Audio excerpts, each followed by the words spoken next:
इय्याका नअबुदु व इय्याका नस्तईन।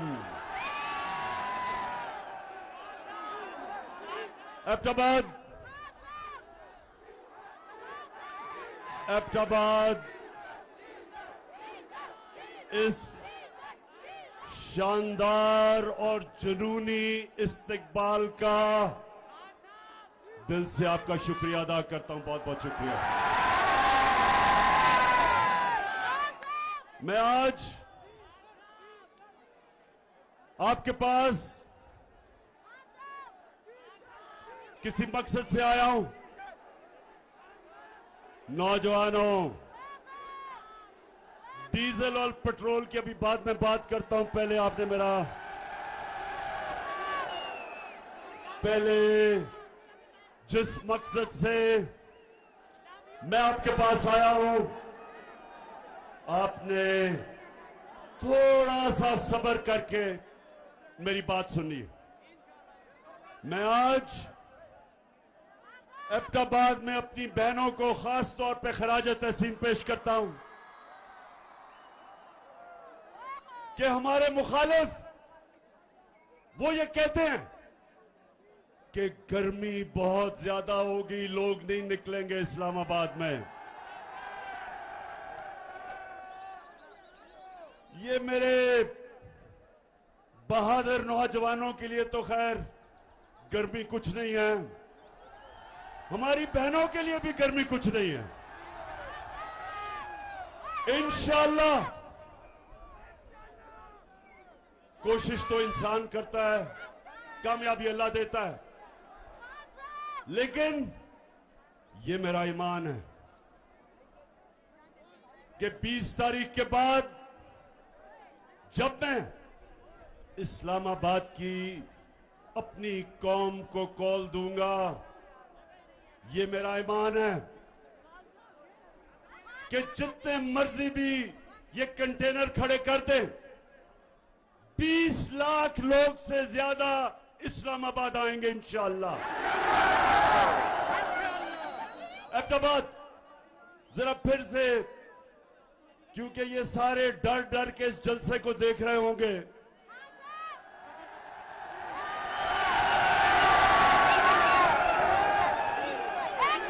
तो ये रहा कि आपकी तादाद कितनी ज्यादा और जिस तरह गर्मी में जुड़ के आप सब खड़े हैं, लेकिन दूसरा जो इनको खौफ है वो आपके जुनून का खौफ है। इस्लामाबाद में एक इंसानों का जुनून आने वाला है और एक आवाज होगी इस्लामाबाद में कि हमें हकीकी आजादी चाहिए, हमें इंपोर्टेड हुकूमत नामंजूर। इंपोर्टेड हुकूमत, ये एबटाबाद, ये आपका जुनून वो नहीं होना है जो होना चाहिए। इंपोर्टेड हुकूमत किसी सूरत ये कौम इन डाकुओं की जो अमेरिका से साजिश करके हमारे पे बैठे हैं, कभी पाकिस्तान कौम इनको कभी भी तस्लीम नहीं करेगी।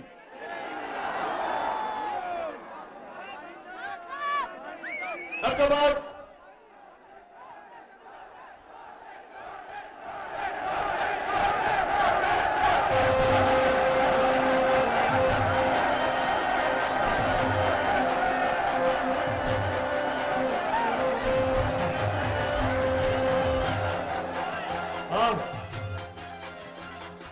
लोटे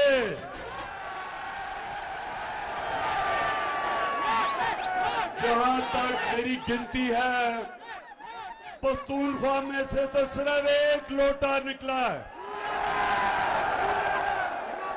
और जहां तक मुझे बताया गया अभी तक वो लोटा पेशावर आने की उसने जुर्रत नहीं की। इंशाअल्लाह जिधर भी ये लौटे जाएंगे पाकिस्तान में, जिधर भी जाएंगे इनको 2 नारे लगेंगे। 2 नारे क्या हैं?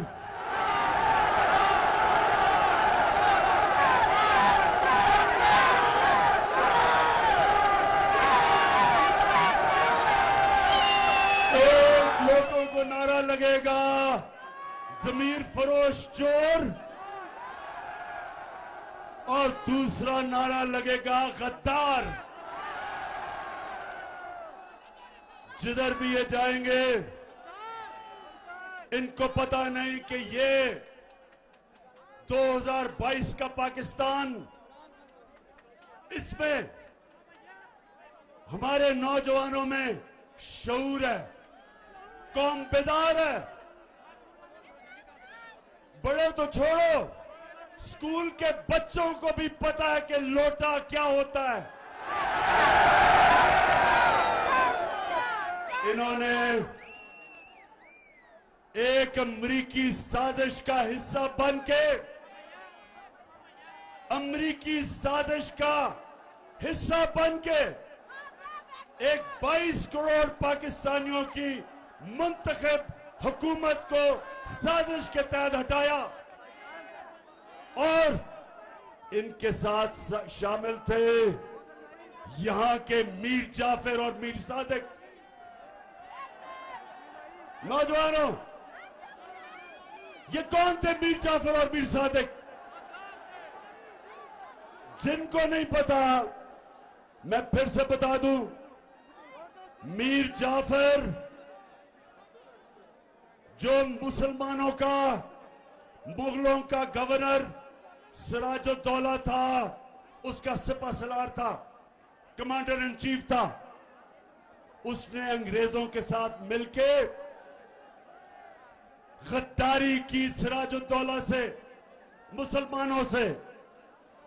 अंग्रेज जीते, अंग्रेजों ने बंगाल, जो मुगलों का सबसे अमीर सूबा था, सबसे ज्यादा पैसा बंगाल से आता था, वो सूबे को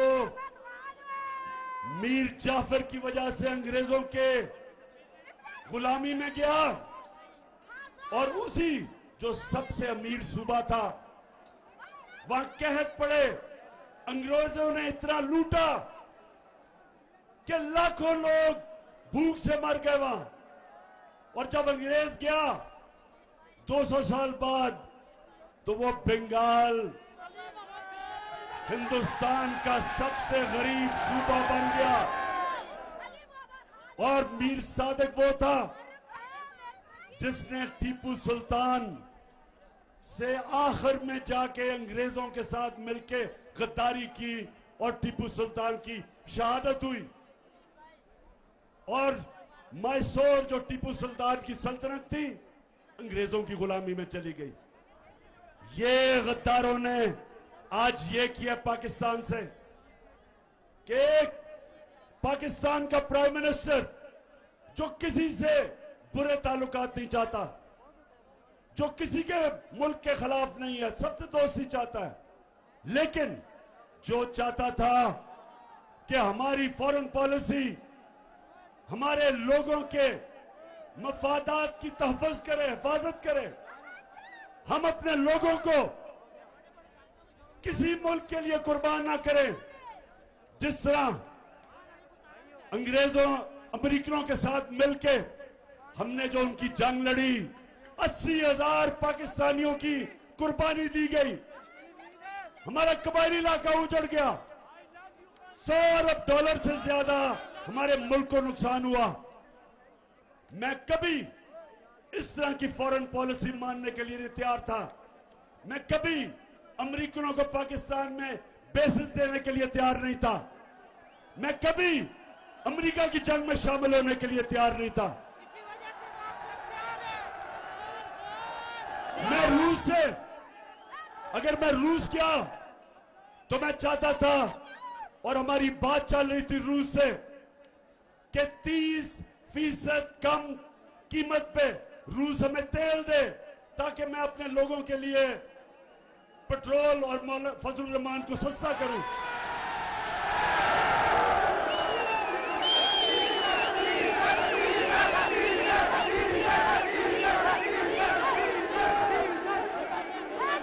और उसके अलावा 20 लाख टन गंदम जो हमने खरीदती है रूस से हमें 30% कम कीमत पे मिल रही थी।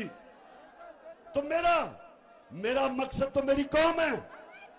मैं क्यों अपनी कौम के मुफादात को अमेरिका के लिए कुर्बान करूं? तो अहमदाबाद के लोगों, मेरे पाकिस्तानियों, उनको इस तरह का अमेरिकनों को प्राइम मिनिस्टर नहीं चाहिए था। वो चाहते थे कि मुशर्रफ की तरह सरबराह हो। एक ही टेलीफोन की धमकी में चारों निशाने चित और उनकी जंग में शामिल कर दिया। वो चाहते थे कि चेरी ब्लॉसम जूते पॉलिश करने वाला जो कहे, उसने क्या कहा कि बेगर्स आर नॉट चूजर्स। मतलब ये कि जो हम तो बेकारी हैं इसलिए हमें अमेरिका की गुलामी करनी पड़ेगी। शहबाज शरीफ, तुम बेकारी हो, तुम गुलाम हो,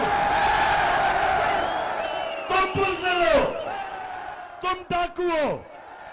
तुम्हारी चोरी का पैसा बाहर पड़ा हुआ है और अपने पैसे को, अपने चोरी के पैसे की और अपने भाई के और अपने खानदान के चोरी के पैसे को बचाने के लिए आपने, अगर आप समझते हैं कि हम आपके खातिर अमेरिका की गुलामी करेंगे, किसी गलतफहमी में न रहो।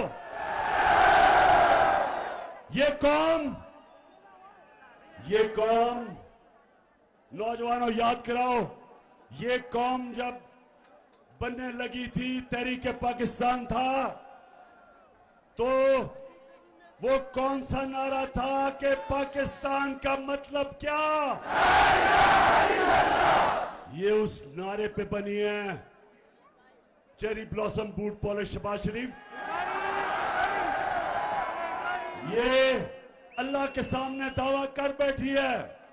जब वो कलमा पढ़ती है एक मुसलमान कौम, तो वो अल्लाह के सामने गवाही देती है कि अल्लाह, तेरे सामने हम किसी के सामने नहीं झुकेंगे, क्योंकि वो शिर्क है, वो गुनाह है। हम अपने अल्लाह, हम सिर्फ अल्लाह की इबादत करते हैं और उससे मदद मांगते हैं।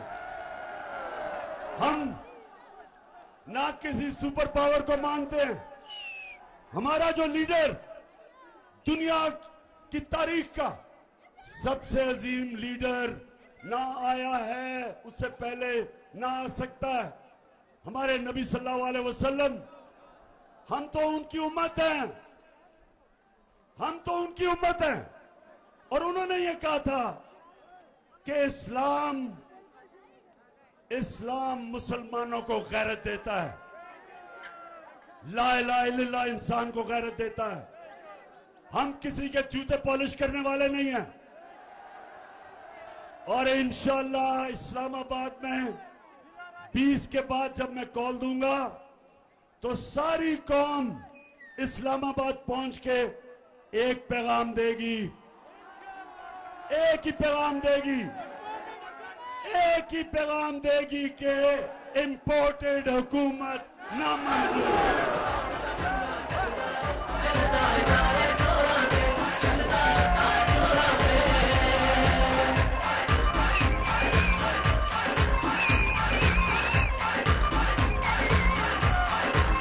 मच्छे रंग देंगा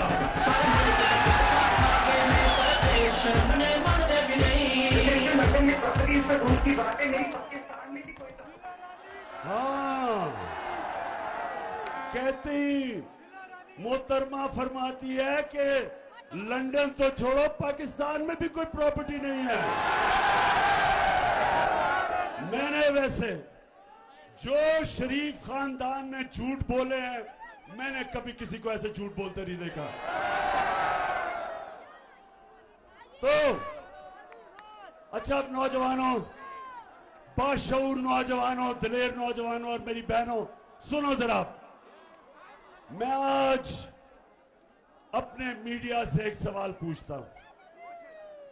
ये जब से इंपोर्टेड हुकूमत आई है, सारी चीजों की कीमतें ऊपर चली गई है। तो मैं अपने मीडिया से पूछता हूं कि कितनी दफा आप माइक लेके दुकानों में और बाजारों में जाके पूछा कि महंगाई है या नहीं है। हमारी बारी तो 4 रुपए टमाटर पड़ते था तो सारे बाजारों में फिरने शुरू हो जाते थे कि जी कितना नया पाकिस्तान। तो मैं चाहता हूं कि हमारा मीडिया हमारे से जो कर गया, और ठीक है मीडिया को करना चाहिए, मीडिया का काम है तनकीद करना, लेकिन ये जो अब इंपोर्टेड हुकूमत आई है, अब तो मुझे माइक नहीं नजर आ रहा कहीं जाते हुए। अब तो मीडिया के मेरे बड़े बड़े जबरदस्त मीडिया के हमारे लोग हैं।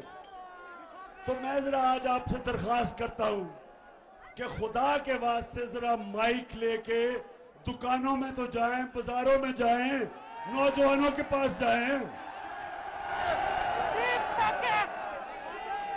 घी की कीमत पूछ लें कि घी कितना है, पूछे तो सही कीमतें किधर गई हैं, बिजली कितनी है, और अभी डीजल और पेट्रोल कितना है, पूछे तो सही लोगों से।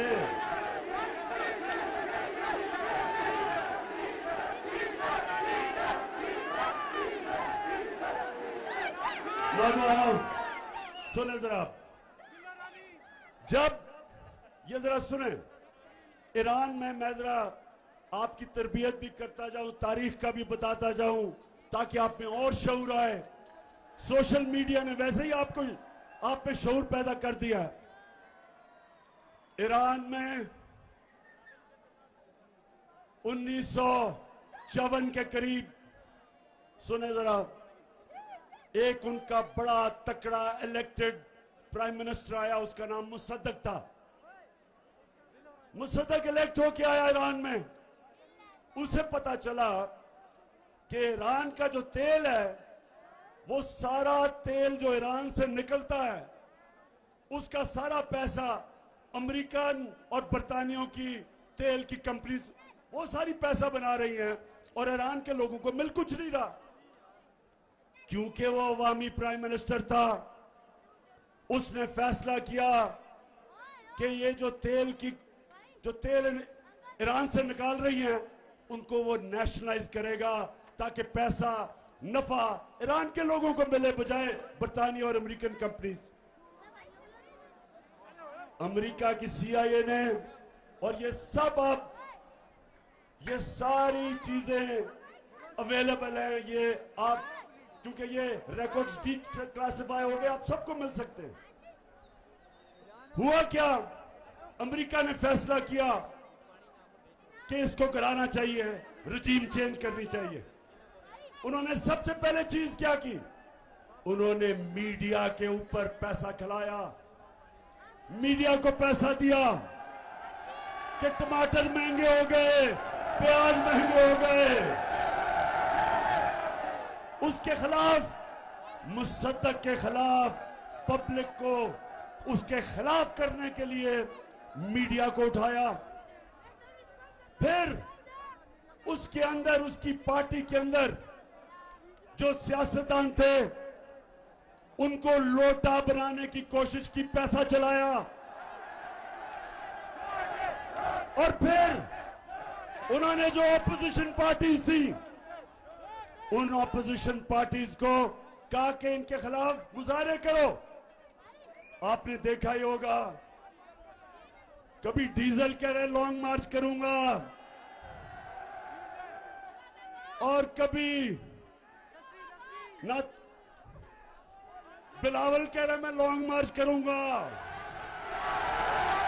कभी सारी 11 की 11 पार्टीज मीनारे पाकिस्तान में निकली इमरान खान को गिराने के लिए। ये ईरान में भी यही हुआ और आखिर में फिर साजिश के बाद मुदाखलत हुई और प्राइम मिनिस्टर मुसद्दक को हटाया गया।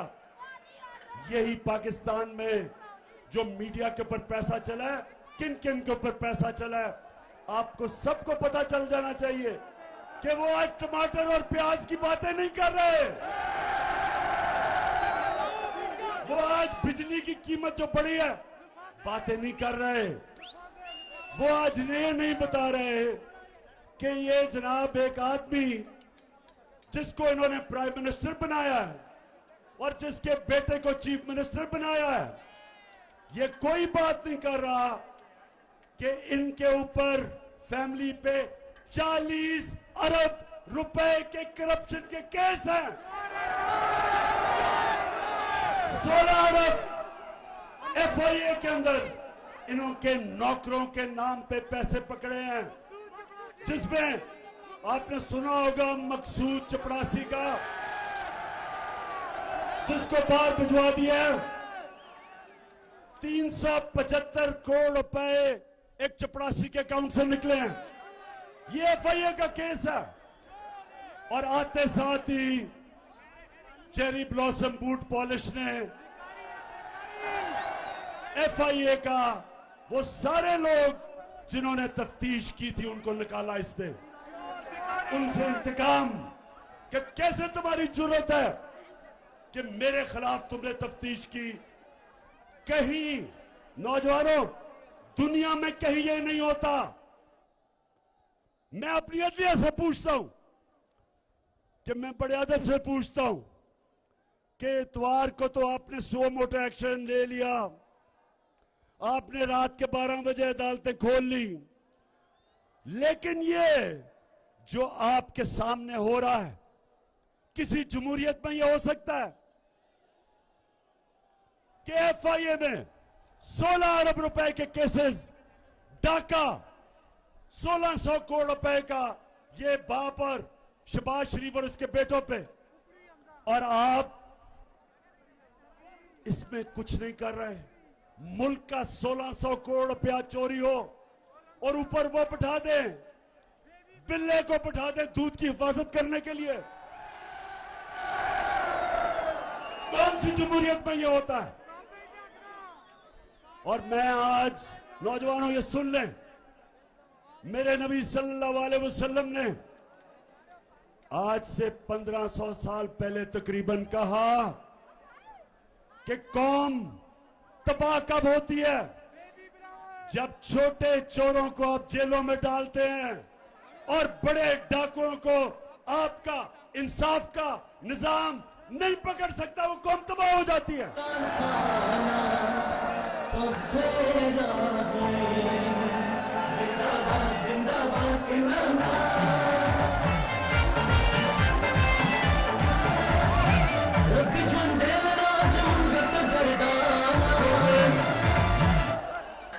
अब देखें, अब जरा नौजवानों जरा सुने, हमारे नबी सल्लल्लाहु अलैहि वसल्लम जिन्होंने मदीना की रियासत बना के एक ऐसी मिसाली रियासत बनाई कि कई सौ सदियों तक, कई सौ साल तक मुसलमान दुनिया की इमामत की उन्होंने, तो उन्होंने जब ये कहा कि छोटे चोरों को जब जेल में डालते हो और बड़े डाकुओं को आपका निजाम नहीं पकड़ सकता, कौम तबाह हो जाती है।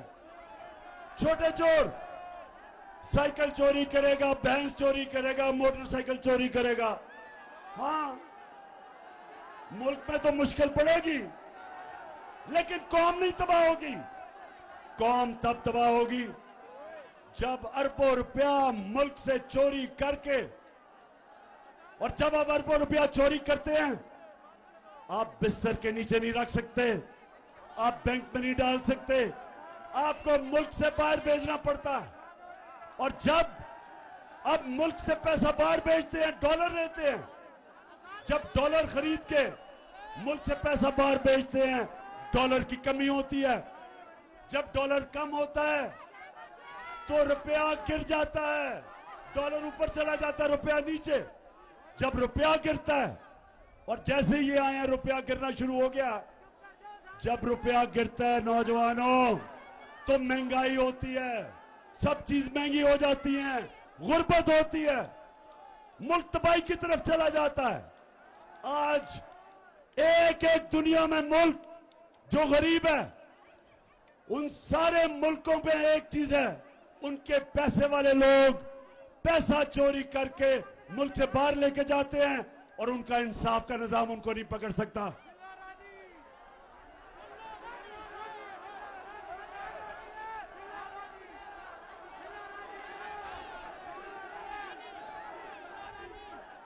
किसने कहा था कि अजान बज रहा है? अजान के 2 मिनट सांस ले लो। अभी मैंने आपसे और आखिर में 2-3 बड़ी जरूरी बातें करनी है। मैंने आप सबको तैयार करना है इस्लामाबाद के लिए, और इसमें हमारे खानदान भी आएंगे, फैमिलीज आएंगी, सबसे ज्यादा मेरे दिलेर नौजवान आएंगे।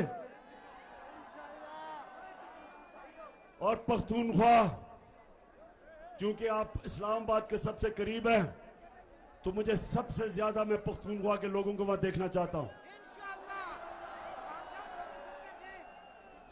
और मेरे लिए नहीं आना आपने अपनी हकीकी आजादी की जंग लड़ने आना है। आपने कायदे आजम का पाकिस्तान बनाने आना है। होगी अजान? अच्छा जी नौजवानों, सुनो जरा मेरी बात। अब मैं अपनी बात की खत्म करने की तरफ जा रहा हूं। देखें, हमारा मुल्क बना था, एक बड़ा ख्वाब था कि हमने, जो इलामा इकबाल ने कहा कि हमने किसको मिसाल बनाना था, इस्लामी रियासत जो मदीना की रियासत के तर्ज पे, उन असूलों पे खड़ा होना था। इसलिए अगर हम ये इंपोर्टेड हुकूमत, ये करप्ट लोग, ये डाकू, ये जिस तरह वो इंटीरियर मिनिस्टर कातिल, अगर हमने इनको तस्लीम कर लिया, ये हम पाकिस्तान की ख्वाब से सबसे बड़ा धोखा करेंगे। इसलिए आप जब इस्लामाबाद आएंगे तो हमने फैसला करेंगे, हम सारी कौम को बताएंगे कि हमें आजादी चाहिए, गुलामी नामंजूर। हमें राय हक चाहिए। हम अमर बिल मारूफ पे चलने वाले हैं। हमें अल्लाह का हुक्म है, एबटाबाद हमें अल्लाह ने हुक्म दिया है कि अच्छाई के साथ खड़े हो, अमर बिल मारूफ व नही अनिल मुनकर, बुराई के खिलाफ अच्छाई के साथ। जो मैं बार बार कहता हूं, न्यूट्रल न्यूट्रल बनने की अल्लाह ने हमें इजाजत नहीं दी। हम अच्छाई का साथ दें, राय हक पे चले, इंसाफ के लिए खड़े हों, लेकिन अल्लाह ने हमें ये इजाजत नहीं दी कि मैं कहूं ना मैं तीतर हूं ना मैं बटेर हूं, मैं तो न्यूट्रल हूं। मैं बार बार कहता हूं, न्यूट्रल सिर्फ जानवर होते हैं। इंसान को तो अल्लाह को जवाब देना होता है। उसने तो दुनिया में भेजा है और उसने आपको कहा है कि आखिरत में मैं तुम्हारे से जवाब लूंगा। क्या तुम राय हक पे चले? क्या तुम इंसाफ के साथ खड़े हुए? क्या तुमने जुल्म का मुकाबला किया? क्या तुमने नाइंसाफी के खिलाफ जिहाद की? क्या तुमने अपनी आजादी के लिए, क्योंकि अल्लाह ने तो आपको ला इलाहा इल्लल्लाह के बाद आजाद कर दिया, क्या आपने एक इंपोर्टेड हुकूमत के खिलाफ जदोजहद की? पूछेगा अल्लाह आपसे। आप ये नहीं कह सकेंगे नहीं जी मैं तो न्यूट्रल हूं। आपको उसने ये इजाजत नहीं दी। जानवरों को आप देखते हैं प्रोग्राम्स में, बड़ा शेर आके किसी हिरन या किसी जानवर को पकड़ लेता है, कोई उसको बचाने नहीं आता क्योंकि वो न्यूट्रल है सारे। इंसान को उसने इजाजत नहीं दी। इंसान को उसने कहा है आप जालिम के खिलाफ खड़े हो, मजलूम के साथ खड़े हो, आप सच के साथ खड़े हो, झूठ के खिलाफ खड़े हो, आप अच्छाई के साथ खड़े हो और बुराई के खिलाफ जहाद करें।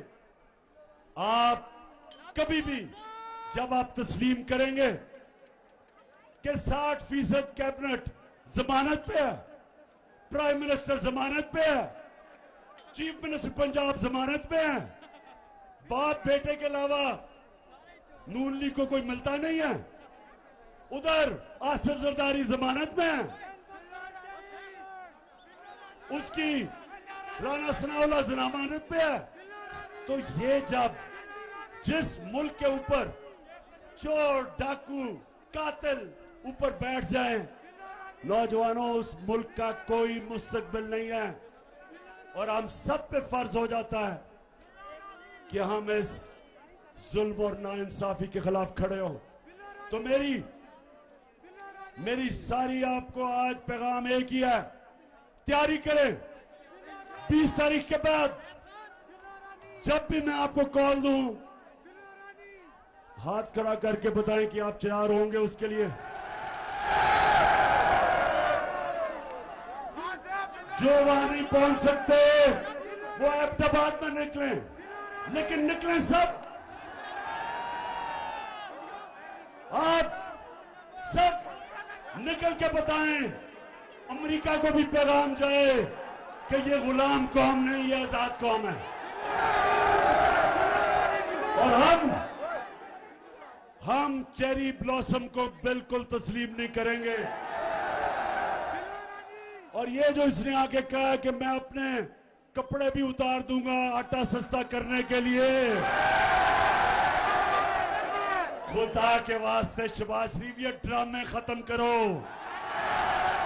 तुम्हें लोग पहचान गए हैं, वो ऊंची बड़ी बड़ी हैट पहन के कभी किधर पड़ रहा है, वो ड्रामे कर रहा है कि मैं अपनी कपड़े उतार दूंगा। शहबाज शरीफ खुदा के वास्ते कपड़े ना उतारना, हम खौफ से मर जाएंगे। सिर्फ एक काम कर दो, वो जो तुमने और तुम्हारे भाई ने और तुम्हारे दामाद ने और तुम्हारे बेटों ने और नवाज शरीफ के बेटों ने और इसहाक डार और उसके बेटों ने जो तुमने पैसा चोरी करके बाहर लेके गए हो, बस वो आधा ही पैसा ले आओ, हम गंदम की कीमत खुद ही नीचे कर देंगे। ड्रामों का टाइम चला गया शहबाज। ये सोशल मीडिया का जमाना है, हर रोज या तुम्हारा झूठ पकड़ा जाता है या वो मरियम का झूठ पकड़ा जाता है। जलसा किया अभी पिछले दिनों में किधर पिंडी गेप में 4 बजे जलसा था, कोई लोग ही ना निकले, लोग ही ना निकले। फिर बड़ी दूर दूर से लोगों को लाके अंधेरे में जलसा करके और झूठ का पुलंदा कि मेरी पाकिस्तान तो इंग्लैंड तो छोड़ो, पाकिस्तान में भी कोई प्रॉपर्टी नहीं है। अच्छा, अब आखिर में अहमदाबाद बाप का मैं शुक्रिया अदा करना चाहता हूं, जिस तरह आपने